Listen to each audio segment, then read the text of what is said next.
আমরা দেখেছি একজন মাদ্রাসা শিক্ষককে হেমিলেনের বাঁশিওয়ালার ভূমিকা পালন করতে দেখেছি। শুক্রবার কিংবা বৃহস্পতিবার বিকেলে যখন মাদ্রাসার ছুটি থাকে তখনও বিভিন্ন ভাবে তাদেরকে আদর সোহাগ ভালোবাসা দিয়েই তাদেরকে বাড়ি যাওয়া থেকে বিরত রেখে পড়ার মধ্যে মুক্ত করতে মহিদুল আহমদ আলী সহ কয়েকজন ছাত্রের মুখ কিন্তু আমরা অত্যন্ত সুপরিচিত হিসেবেই তাদেরকে চিনি। বহু চেনা এই মহিদুলের মুখ কিন্তু আমরা ইতিমধ্যে ক্যামেরা দেখতে পেরেছি। আমরা দেখেছি সেই মাদ্রাসার মুহতামিম জনাব হাফেজ ফয়জুর রহমানকে, যিনার ভিডিওর মাধ্যমে আমরা দেখেছি শাসন না করে ভালোবাসা দিয়েও ছাত্রদেরকে পড়ালেখায় তাদেরকে সম্পৃক্ত করা যায়। আমরা দেখি প্রায় ভিডিওর মধ্যে আপনি ছাত্রদেরকে তরমুজ থেকে নিয়ে ঝালমুড়ি থেকে নিয়ে বিভিন্ন রেসিপিগুলি আপনি নিজে তৈরি করে তাদেরকে খাওয়ান এবং তাদেরকে পড়ার প্রতি উদ্বুদ্ধ করেন। এমন ধারণা আসলে আপনার কোথা থেকে আসলো প্রথমে জানতে চাই। এই ছাত্রগুলা বা ছাত্র জীবনে আমি ছিলাম, তখন সময় অনেক ছাত্ররা বৃহস্পতিবারে বাড়িতে যাওয়ার জন্য আবদার করতো। অনেক সময় আছে না যে ছোট ছোট বাচ্চারা, তাদের কাছে টাকা নাই, পয়সা নাই, অনেক গার্জেন আছে দুর্বল, টাকা দেয় অল্প টাকা, কিন্তু সে ইচ্ছা করলে একটা তরমুজ খাইতে পারে না, ইচ্ছা করলে সে জালমুড়ির টাকা দিতে পারে না, ইচ্ছা করে। যেমন কয়েকদিন আগে আমি তাদেরকে সবাইকে নিয়ে গিয়েছিলাম কাচিরেনে। হয়তো এইখানের মধ্যে যারা ছাত্র আছে তারা হয়তো পারবে না যে এই কাচিরেনে গিয়ে তাদেরকে খাওয়াইতে। আমি চাই যে এই বাচ্চাগুলারে যাদের মাধ্যমে বা কারো মাধ্যমে যদি তারা এই প্রত্যেক বৃহস্পতিবার একটা জালমুড়ি বা কিছু খায় বা তাদের ভিতরে আনন্দ হাসি ফুটে, তাহলে আমার অনেক ভালো লাগে। আর বিশেষ করে আমার ভালোবাসার মানুষ যারা আছেন তাদেরও ভালো লাগে। এজন্য প্রত্যেক সপ্তাহে আল্লাহর কোনো না কোনো বান্দা একটা ব্যবস্থা করে যে হুজুর আমি টাকা পাবো, টাকা পাবো। আমার কাছে খুব ভালো লাগে। বাংলাদেশের মধ্যে এই ছোট ছোট কোরআনের পাখিদেরকে ভালোবাসনেওয়ালা, মহব্বত করনেওয়ালা হাজার হাজার লক্ষ লক্ষ মানুষ আছে। আমি শুকরিয়া আদায় করছি তাদের, যারা এই সুন্দর আয়োজন করেছে বা এই সুন্দর আয়োজন করে। হবিগঞ্জের মধ্যে বাহুবল 1 নং স্নানঘাটের একটি গ্রামের মধ্যে এই মাদ্রাসা। আলহামদুলিল্লাহ পড়ালেখার মানসম্মত আকাশ। হবিগঞ্জ জেলার বাহুবল উপজেলার প্রত্যন্ত অঞ্চল স্নানঘাটে অবস্থানরত এই মাদ্রাসা।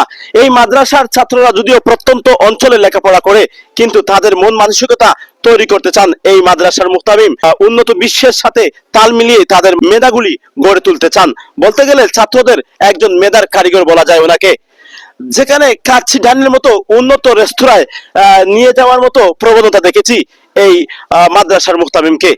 এবং আমরা জানতে পেরেছি মাদ্রাসার কিন্তু এই প্রত্যন্ত অঞ্চলে অবস্থান থাকলেও শহরের সাথে তাল মিলিয়ে লেখাপড়া চলছে। গত পরীক্ষায় ফলাফলের ভিত্তিতে হবিগঞ্জের শীর্ষস্থানে অবস্থান করছে এই প্রত্যন্ত অঞ্চলে অবস্থানরত মাদ্রাসাটি। আসলে আপনাদের মাদ্রাসায় যে ছাত্ররা আসলে প্রত্যন্ত অঞ্চলে অবস্থানরত, তারপরে বেফাক সহ অন্যান্য বোর্ডের মধ্যে পরীক্ষায় অংশগ্রহণ করে এত ভালো নাম্বার পাওয়া কিভাবে সম্ভব হলো জানতে চাই। স্বপ্ন, ইচ্ছা, আগ্রহ যদি ভিতরের মধ্যে স্বপ্ন লালিত থাকে এবং জীবনে কিছু করার মতো একটা সাহসিকতা থাকে, তাহলে এগুলো সম্ভব। যেমন আমি আপনাদেরকে একটা উদাহরণস্বরূপ দেখাই। আমি চিন্তা করি আমার নফসের সাথে যে আমি কি পারবো এই বাচ্চাকে শূন্য জিরো থেকে হিরো করতে। এরকম ভাবনা নিয়ে আমি ছোট ছোট বাচ্চাদের পেছনে মেহনত করি। গেছে আপনার বেফাক বোর্ডের পরীক্ষার মধ্যে মোট ছিল 8 জন শিক্ষার্থী। 6 জন মনে করেন যে দেওয়া যায় পরীক্ষা, তবুও আমি 2 জন এক্সট্রা দিয়েছি সাহসের জন্য। তো এর মধ্যে 4 জন মেধা তালিকা পাইছে, 2 জন মমতাজ, 2 জন জাহিদ। আলহামদুলিল্লাহ শতভাগ ফলাফল।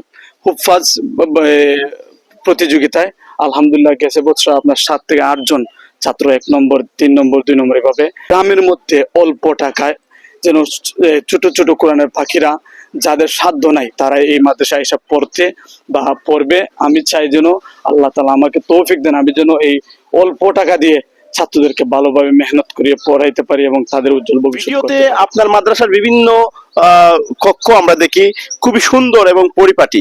আসলে বেশি ছাত্র থাকলে বা বেশি মানুষ থাকলে তো আসলে ওইভাবে পরিপাটি ভাবে সাজানো যায় না। আপনার দ্বারা কিভাবে সম্ভব হলো এই মাদ্রাসাকে এত সুন্দরভাবে পরিপাটি আকারে সাজাতে?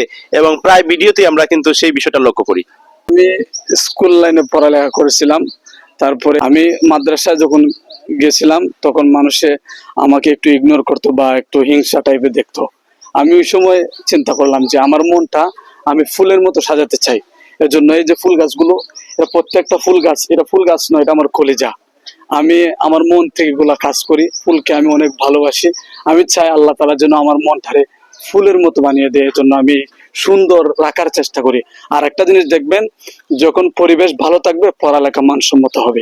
এক একজন ছাত্র যেন এক একটি ফুলের কলি। আমরা দেখেছি মাদ্রাসাকে খুবই সুন্দর পরিপাটি সাজিয়েছেন মাদ্রাসার মুতামিম সেই হাফেজ ফয়জুর রহমান।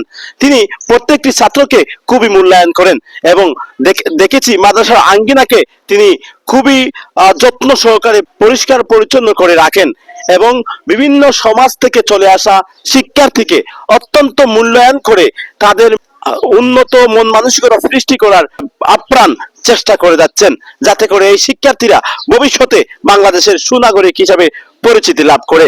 তো সর্বশেষ আমরা এই মাদ্রাসার নামটি আপনার কাছ থেকে এখনো জানা হলো না, কিন্তু এবং আপনার মাদ্রাসার ভবিষ্যৎ পরিকল্পনা কি, এই কথাটি কি জানতে চাই।